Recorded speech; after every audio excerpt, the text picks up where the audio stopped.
ang pagiging Pilipino po ay hindi basta-basta po ibinibigay ng kahit kanino. Salamat po, Mr. Sponsor. Sumasang-ayon po ako at palagay ko yun talaga ang mangyayari dahil sa ginoong Senador Marcoleta na po ang magiging chairman ng Committee on Justice at siya po ang tatalakay sa mga citizenship bills. Bago natin umpisahan yung debate na yan, itong si Senator Rodante Marcoleta at itong si Kiko Pangilinan, gusto ho muna natin palakpakan itong si Senator Jingoy Estrada at itong si Senator Joel Villanueva.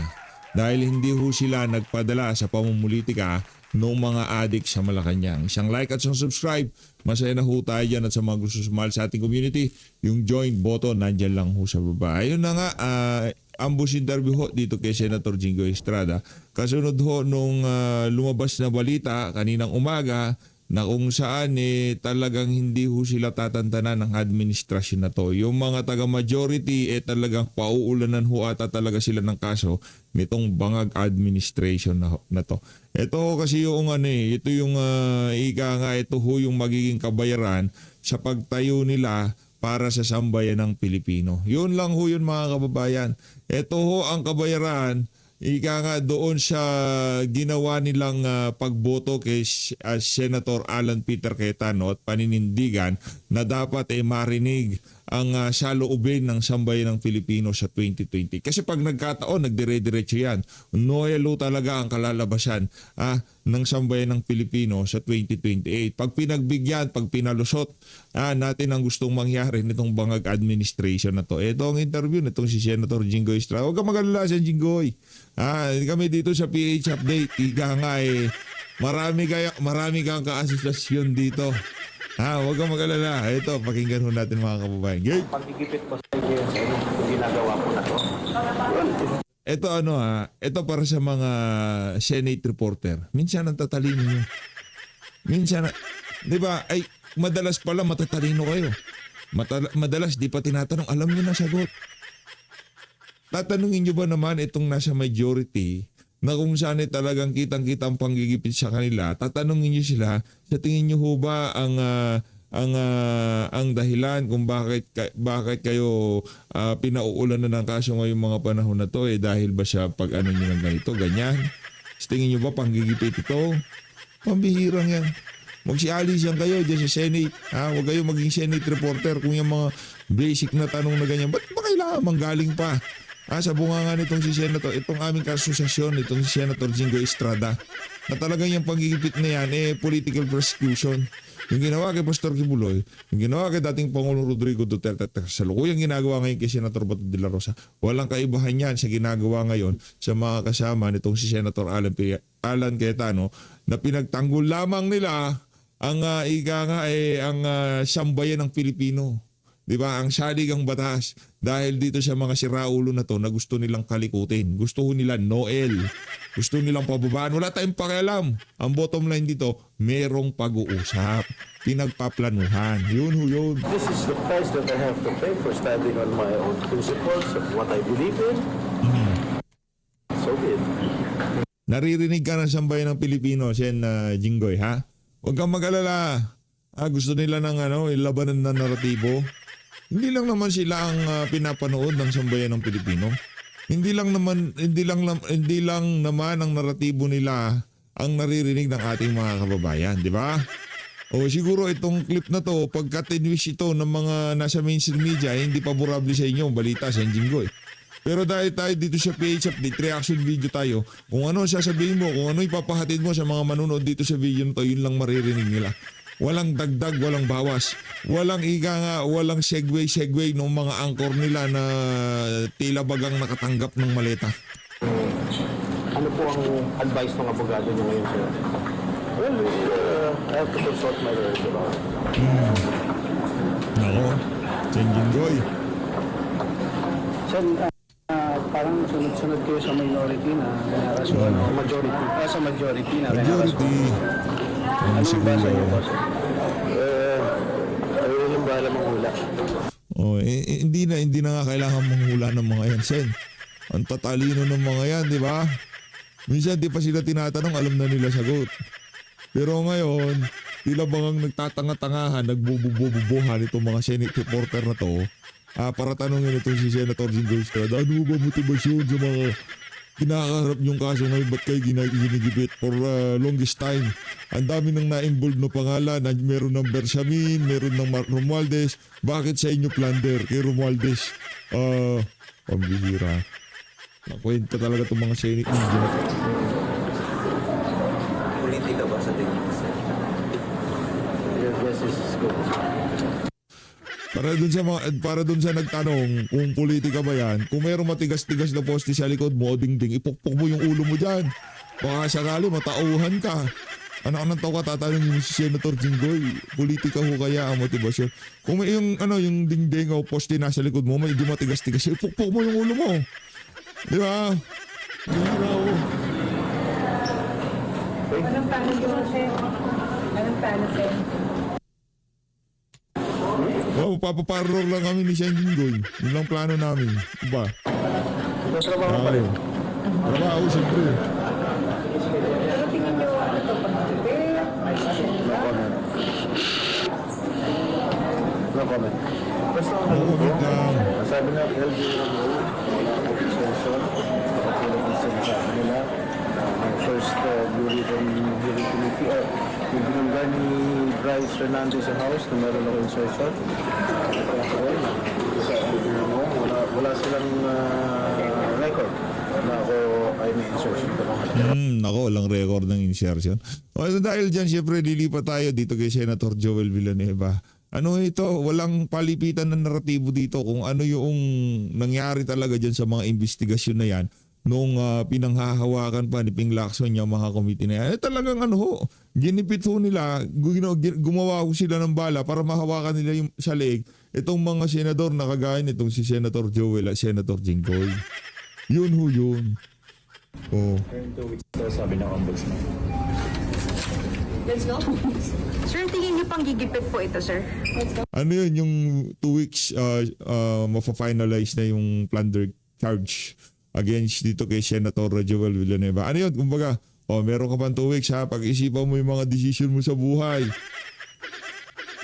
Ano yan? Laro yan. Ngayon, kung madalas kayo dito sa PH update, hindi ko na kailangan sabihin. Alam nyo na kung sino yung mga naglalaro na sa administrasyon ng Bangat. Tinawanan na lang ho nitong si Sen Joel Villanueva. Lipat na ho tayo dito kay Senator Senator Rodante Marcoleta. Tatanungin niya na ho yung tagadilig ng Pichay nitong si Sharon Cuneta na si Kiko Pangilinan. Okay. What is your pleasure, Senator Dante? Madam President, I ask the sponsor if he is willing to take a few questions. We recognize Senator Dante Marcoleta. Willingly, Mr. President, to our interpellations. Kabalen from Pampanga and Tarlac. Salamat po, Madam President. It's still about policy. Magkababayan pala itong si Senator Kiko. Ito talaga totoong magsasaka to Pero yung isa hindi ako believe dyan. Hindi ako naniniwala magsasaka yun si Kiko. Pinangangalandakan niya Ang tawag sa kanya, ang magsasaka sa Senado. Nagdilig lang ng picture ni Sharon. Magsasaka na kagad. Bayan. Madam President, the bill on Benji Boatwright, of course, originated from the House of Representatives based on Article 6, Section 24, it being a private bill. And I believe that the counterpart bill is not different from the wordings of the That is Houses. correct, Mr. President. The authors in the Senate will be the Senate President, Alan Cayetano, Senator Pia Cayetano, and Senator Bongo, Mr. President. Yes, Madam President, and let's see, Section 1 says that Benji Francois Boatwright is hereby granted Philippine citizenship with all the rights, privileges, and prerogatives, etc., etc. And then on Section 2, Madam President, Mr. Sponsor, the same person shall take the oath of allegiance to the Republic of the Philippines before an officer duly authorized to administer the same. Madam President, citizenship is one, allegiance is another. How do we exactly measure the allegiance of a prospective person to acquire Philippine citizenship? Is it because we had a chance, for example, to win one game or two in a competition and that's it? What is the policy? Did we have, for example, a study that in several competitions in the past when we had the opportunity of taking as much imports as we can in order to participate in international competitions, and maybe we had some glories, maybe we won some, and maybe we lose some. Is that the only consideration because we wanted to shine on one sport that we love most as Filipinos? Yun po ba yung consideration lang? Kasi po, Madam President, yung allegiance po will take the place of patriotism. One who has the ability to do something more for the Philippines. And as a matter of fact, if that citizenship is granted, he should also be prepared to die for this country. Can we, na-measure po ba natin yun sa kanya? Because it seems to me that it's easy to grant citizenship on the basis of how he plays in basketball. Parang napakanipis po naman ng justification. Pagka ganun po ang ating panuntunan lang. Ganon? Wala man lang 10 taon dapat manatili sa Pilipinas. Wala ganon? O 5 taon man lamang na manatili sa Pilipinas. Diba? Yung dire-diretso ha. O mag-invest siya dito. Walang ganon. Magaling lang mag-shoot ng bola. Citizen ka na. Palakpakan natin. Pambihira naman to. Paano naman po yung talagang gustong-gusto niya maging Pilipino but unfortunately, Madam President, Di marunong mag-shoot ng bola. talaga pong hindi siya masyadong marunong sa basketball. No? Nako, Hindi irritated. natin mag-grant yung citizen. Does it matter or doesn't it matter kung halimbawa marunong siyang mag-basketball but here's somebody, another applicant who has demonstrated his love for the Philippines. So saan po ba natin kukwentahin yun, Madam President? Mr. Sponsor. Yes, Mr. President, we agree with the good senator from Tarlac, the gentleman from Tarlac, that mere being able to play for champion and become critical or significant contributions to a champion team should not be the only basis for citizenship, Mr. President. In fact, in many instances in this chamber, we have granted, we have naturalized citizens who are not basketball players. In other words, it's not merely because we want to win championships that we grant citizenship, of course, in this case, to Mr. Boatwright. And in fact, in the hearings, we made sure through our questions, our searching questions to determine his willingness, to embrace Filipino culture, his willingness to settle down in the Philippines was likewise raised. Senator Jinggoy Estrada also asked if he was, did he associate with Filipino citizens or Phil-Ams in the West Coast where he resided, and all that, Mr. President. So it's not merely or simply just because this individual applying for citizenship will bring us medals that is the consideration. In fact, Mr. President, with Mr. Ramos, who is the wrestler, we saw, Mr. President, that he had been offered by no less than the United States Olympic organization with respect to wrestling for him to play and for the U.S. team, but he declined precisely because he said he wants to represent the Philippines, and that's where yung tinatawag na, and this was on record, yung lukso ng dugo, Mr. President, hinahanap din natin. And so yes, I agree with him. With the good gentleman, the good senator from Tarlac, hindi lang yung dahil tayo ay kailangan maging champion team na kung sino-sino na lamang ang ating kukunin bilang player, naturalized player, Mr. President. Yan, sinasabi ko. I fully agree with his. Buti na lang merong Rodante Marcoleta na nagtanong ng mga ganyang klaseng higa nga dito kay Kiko Matsin, di ba?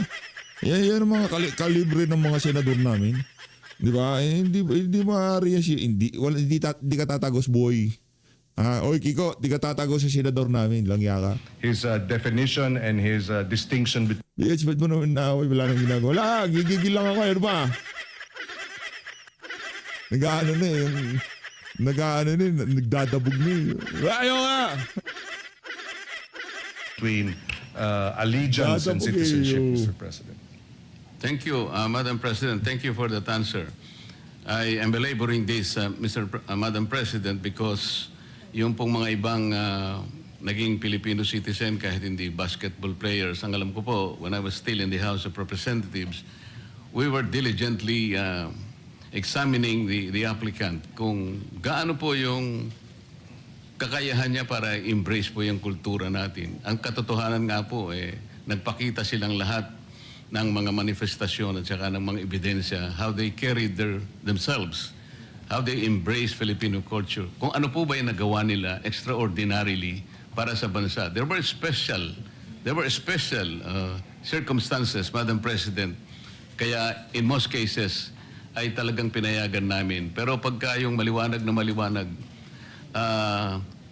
isang bagay lang po ang kaya niyang gawin ay yung humawak siya ng isang bagay na bilog, yung bola lang, at sasabihin niya sa atin na kaya ko po kayong tulungan na makakuha ng ilang medalya. Parang napaka simplistic naman po. Sana meron pa pong iba sanang mga pamantayan na magagamit natin.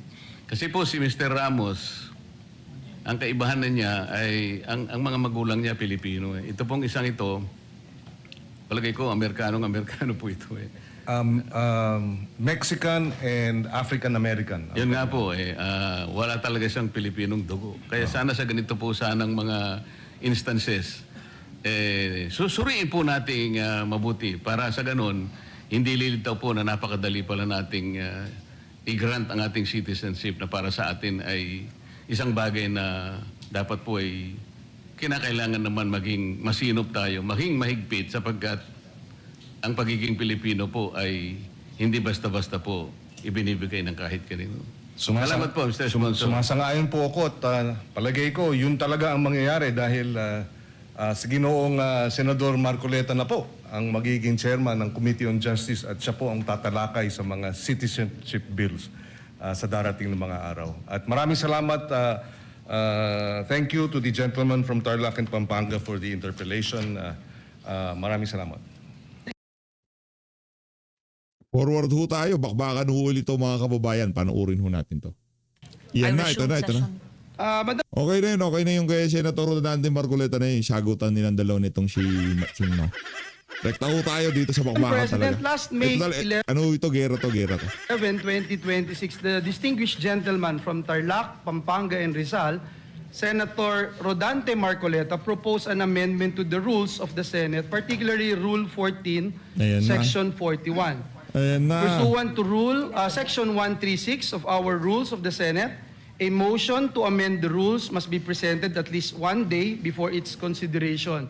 Hence, Madam President, in compliance with our rules, the gentleman from Tarlac, Pampanga, and Rizal, Senator Marcoleta, is seeking the floor, Madam President. I move that he be recognized to explain his proposed motion, Madam President. We recognize Senator Rodante Marcoleta. Ngayon na nga mga kababayan, lipat ho tayo dito kay interview nitong si Senator Defensor kaugnay sa mga nangyari sa Senado sa mga nakalipas na araw. Pakinggan natin ito mga kababayan. Umaga sa inyo at lahat po ng nakikinig. Magandang umaga po. Opo, Yun. unahin ko yung nangyari kahapon doon sa Senado, Sir Mike. At syempre, ang dami pong nagulat at syempre nabulaga din matapos nga yung mga pahayag ni Senator Amy Marcos patungkol nga doon sa plano. Itong planong tsa-tsa o itong charter change, pagpapalit po o pagbabago ng ating saligang batas. Ano ho ang inyong masasabi dito? Although ito'y itinanggi mismo ng mga nasa minorya ng Senado kahapon. Yes, Jade. Actually, hindi ko naman nakita yung kabuang pangyayari dahil nandun din ako sa DOJ. Nagkaroon din kami ng pagpresenta ng counter affidavit namin sa mga kasong na isampa sa amin kasama ang mga sundalo, yung 18 sundalo na nakasuhan. Pero ang maganda doon sa naging resulta doon sa Senado mismo, no, ay nagkaisa sila na talagang hindi itutuloy ang anumang pagpapalit ng konstitusyon na batay doon sa isiniwalat ni Senator Amy Marcos. Opo, kaya maraming duda, kaya patuloy na umuugong yung mga usapan ngang magkaroon ng panibagong kudita na naman dyan sa Senado. At may kinalaman yung issue na yan, Sir Mike, at kayo ho'y naniniwala doon sa mga ganyan pong mga haka-haka. Well, para sa akin, Jade, kasi ang issue ng impeachment at saka itong sinasabing Constituent Assembly, medyo pagka binabasa ko, tinitingnan, medyo mahirap kasi ang kailangan mo dyan 2/3 vote. Doon sa impeachment, 2/3. Pagdating din sa pagka nagkaroon ka ng Constituent Assembly, kailangan mo ng 2/3 ng Senado. Sa aking pananaw, medyo mahirap yung 2/3 na habulin o yung ganong kalaking numero. Pero mas ano ko pa dyan, patuloy na dapat nating bantayan at tulungan ng Senado ay doon sa Blue Ribbon Senate Committee hearings. Kasi yan ang importante sa lahat Matagal na to, halos mag-iisang taon na naghahanap ng tao kung ano ba talaga yung nangyaring nakawan. Sino ba talaga ang involved? Asa na ba yung pera? Yung pondo, no, na may balik ba talaga yung nangyaring nakawan? Sino ba talaga ang involved? Asa na ba yung pera? Yung pondo, no, na may balik para sa bayan? Ito tingin ko yung mas malaking issue tungkol dito sa atin sa Senado, yung Blue Ribbon Committee hearing. Kaya maganda yan, abuna nila yan at sabay ng impeachment hearings, kasi ganyan naman ang Senado pwedeng magkaroon ng ibang hearings na maaaring gawin na sa ibang araw. Makita talaga natin ang katotohanan tungkol dito. Siyempre, hindi natin may alis, kailangan pa rin natin itong krisis na ating kinakaharap, may mga iba pa rin komite na kailangan magpatuloy na isasagawa ng pagsasaayos sa polisiya na maayos nating harapin ang krisis na kinakaharap natin ngayon. Pero para sa akin napaka-importante ng Blue Ribbon Committee hearings. Opo. At talaga na nga bilang kabilang sa Vice Chairperson si Senator Marcoleta at kasama ngayon si Senator Jinggoy Estrada at sa ilalim din ng Chairperson na si Senator Pia Cayetano. Sir Mike, ano hong masasabi ninyo sa komposisyon ngayon ng bagong Blue Ribbon Committee? Ako, walang problema kahit na si Senator Pia yung pumalit na tagapamuno ng Blue Ribbon Committee. Ang importante lang naman is patawag talaga yung mga nagsasalita. Patawag talaga kung ano yung at malaman ng taong bayan kung anong katotohanan. Kasi binuo yung ICI, walang nangyari. Yung Blue Ribbon Committee hearings noon, puro bitin. Pag kami mga sinabing tao, hindi papatawag. Kaya galit pa rin ang taong hanggang ngayon Siyempre, nawala, trilyong piso, mahigit sa 1 trilyon. Pagkakas para bang walang nangyari, di ba? Yung 18 Marines, hindi pinatawag. Yung kay Gutesa, kailangan ipagpatuloy yung hearing na ginamit na rin naman dun sa ombudsman. Yung kaso niya laban kay Speaker Martin Romualdez. Si Speaker Martin Romualdez mismo, kailangan ipatawag at malaman ang katotohanan. Yung mga salita ni Saldico, ito isang bagay na kailangan mabigyan din ng puwang sa hearing ng Senate Blue Ribbon Committee. Marami pa siyang dapat sabihin at marami pang dapat itanong sa kanya tungkol sa nalaman niya sa budget.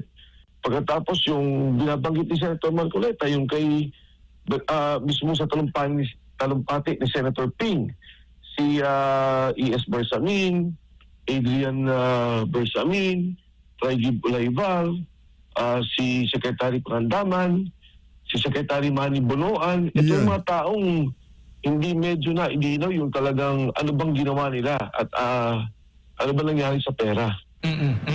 Yan nga din nasabi kahapon ni Senator Marcoleta sa kanyang talumpati, Sir Mike, na kung bakit nagkakaganito yung Senado ngayon.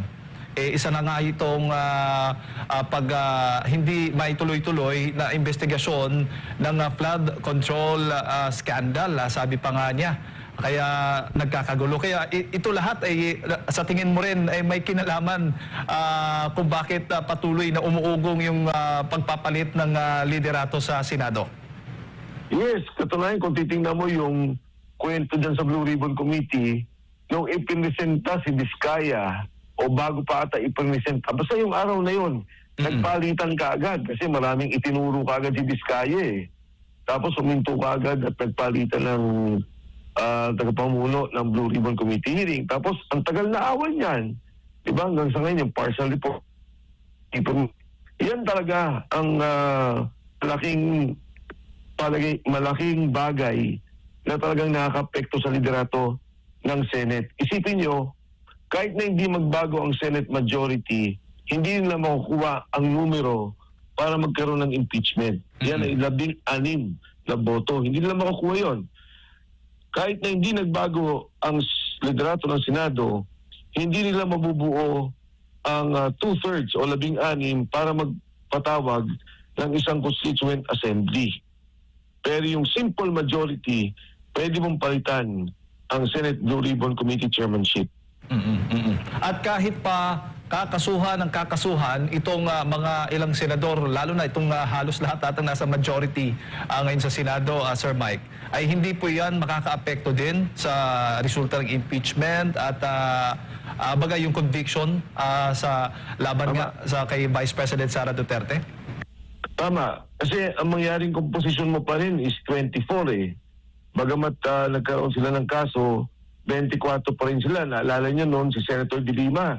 Nung siya'y makulong, pinapabayaan pa rin siyang magbigay pa nga ng pananalita o boto sa Senado. So yun naman pwedeng payagan pa rin ng Senado. Pero yung sa impeachment mismo, yung Blue Ribbon Committee mismo, kasi physical presence ang liderato na inihingi nila sa pagboto, yan yung medyo may problema. Kaya nga si Senator Bato na puwersang pumunta ng Senado dahil nga kinakailangan ng boto niya para talagang makatulong sa pagpapalit ng komposisyon ng Senado. Opo. Sa tingin mo, gaano yan kadali na lang, Sir Mike, considering mismong si Senator Amy Marcos, bago nga yung naging session kahapon, may pahayag na sa Facebook na nananawagan kay Senate President Alan Peter Cayetano na buksan na muli itong Blue Ribbon Committee. Patawag na. Kabilang yung nabanggit po ninyo, yung 18 Marines, mga Bersamin at iba pa na may kinalaman po dito. Tingin ko kailangan mabilis na may patawag yan kasi importante na madinig sila kaagad, madinig ang mga tao. Bago pa sila pumunta ng ng Baguio. Bago pa sila tumayo sa Cannon Road. Baka bukas makalawa. Ang tumaligan. Mabalitaan natin. Diba? Meron silang kausap dyan sa Cannon Road. Tapos, diba? Mahirap na. Tapos susugod tayo sa Ion Hotel. Diba? Ay officially on record. Mahirap na. At madinig ng taong bayan higit sa lahat, no? Ano ba talaga yung mga nalalaman nila? Ano ba yung mga sinasabi nila? Ito'y critical na malaman ng taong bayan. Kaya immediately yan dapat para kung ano man yung pangamba o kung ano man yung takot na dyan sa Blue Ribbon Committee, para bang nasabi na tapos na, di ba? Para wag na talagang umabot sa kaguluhan pa itong mga nangyayari. Opo. Sir Mike, yung 18 Marines ba, batay po sa inyong nalalaman ngayon, ay nadagdagan pa ba? Baga, marami pang gustong magsalita din? Hindi na ako sa akin palagay, oo, pero hindi ako makapagsalita ng detalye dyan dahil hindi ako mismo. Ang katulad nung nangyari doon sa 18 Marines, hindi naman ako ang kausap ng direkta. Nalaman ko lang yan nung bago mag-December of last year. Sorry. Bago 2 months ago siguro, 3 months ago, na yan talaga may mga pag-uusap ng mga iba pang sundalo na magsasalita. Opo. Bago ko lang ipasa kay Partner Admar, Sir Mike, ang ombudsman humihiling ngayon ng hold departure order laban kay Senator Marcoleta at maging sa inyo. Anong inyong reaksyon dito? Una sa lahat, hindi naman ako babiyahe, so hindi naman nila kailangan yung hold departure. Pangalawa, yung kaso nila, hindi ko alam paano nila nagawa yung pilipit na yun, ano? Na yung contribution, naging plunder, wala ka namang kapalit na inihingi, hindi naman nakaw. Hindi pera ng gobyerno yun na ninakaw. At yung indirect bribery nga, wala ka namang kapalit na inihingi. Sabi ko nga kung meron man akong hininging bagay kay Senator Marcoleta, yung pagkain ko ng hopya doon sa kanyang opisina. Pero bukod dun, hindi ko makita talaga paano nilang nadikit-dikit yung kwentong yun at ilabas ang plunder laban kay Senator Marcoleta na yun, damay din kami.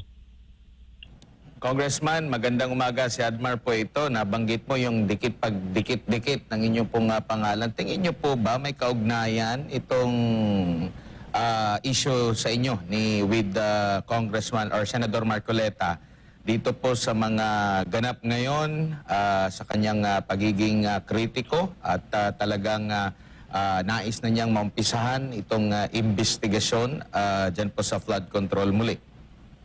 Totoo yan, Admar. Talagang eksakto yung binanggit mo at nagkataon din naman dahil aktibo akong nananawagan at isa ako siguro sa mga boses na sumisigaw tungkol dito sa flood control scandal na imbestigan at tingnan talaga. Yun nga, ang mabigat dito, lahat kaming mga nagagalit, lahat tayo, hindi lang naman ako, marami nagsasalita. Siguro mga 40 na ang may kaso. Sa flood control, parang 6 pa lang atang kinasuhan. Basta ngayon, no, ang nagiging modus operandi, pag nagsalita ka sa administrasyon, nagalit ka at nagsabi ka tungkol dito sa nangyaring korupsyon, kulong ka na. Kaya hindi ako magtataka, Admar, kung balang araw makasama ka rin namin ni Senator Marcoleta Yan. na makasuhan at magkaroon ng hold departure order. Easy. Tapos, Congressman, yung ano din, yung mga sa leadership din ng Senado na maya't maya lagi tayong merong naririnig na magbabago na naman. May kaugnayan po rin po ba ito dahil maliban sa impeachment ay ito nga ang inaantabayanan na flood control project ay maaari ding matalakay, which is kahapon nga nabanggit na kung sino pa yung mga karagdagang mga opisyal sa komite ng Blue Ribbon. Katulad na nasabi ko, Jade, ka Admar kay Jade, sino binanggit ko sa kanya, yung pagpapalit ng liderato ay yung Constituent Assembly na speech ni Senator Amy kahapon. At maging itong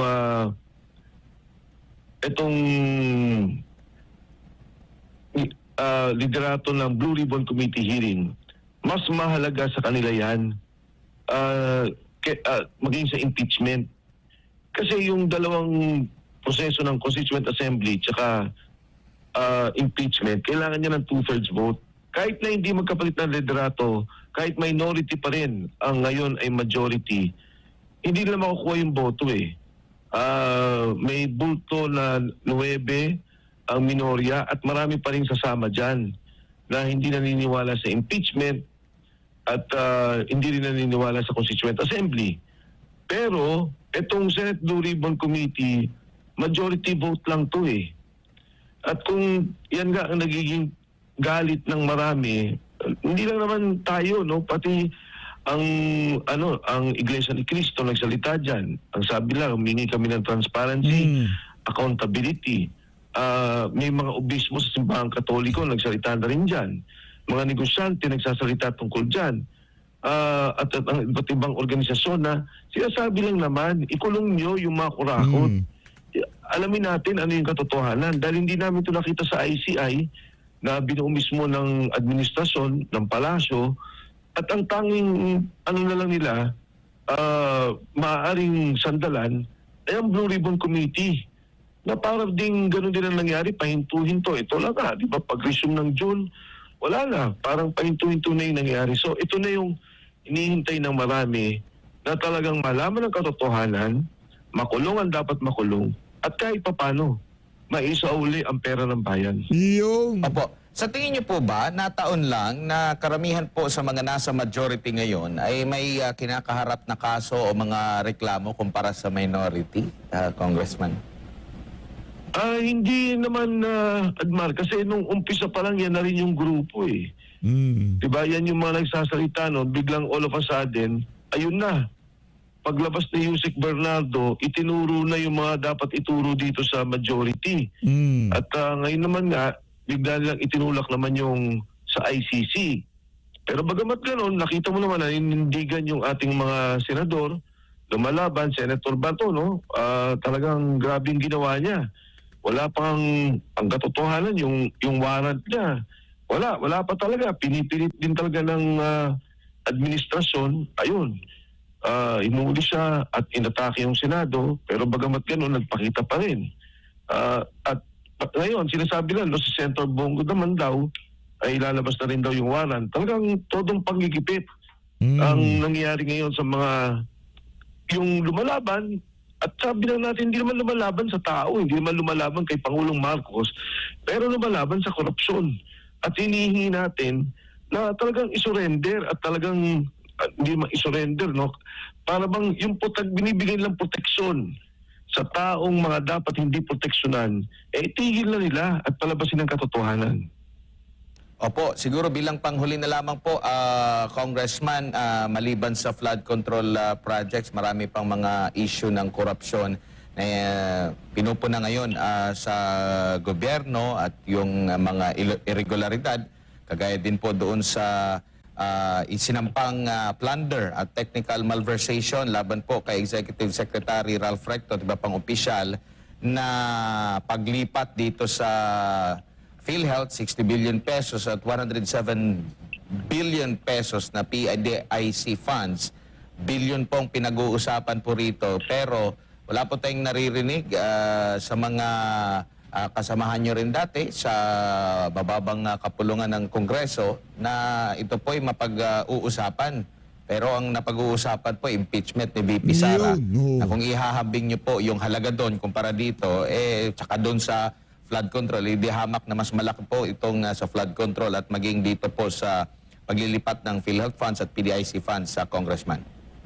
Alam mo, Admar, ayoko para bang ayoko sabihin na ito tama, ito mali. Kasi hindi naman natin alam pa talaga yung buong katotohanan. Ang akin lang, kung iimbestigan nila si VP Inday Sara, dapat inimbestigan din nila si Presidente.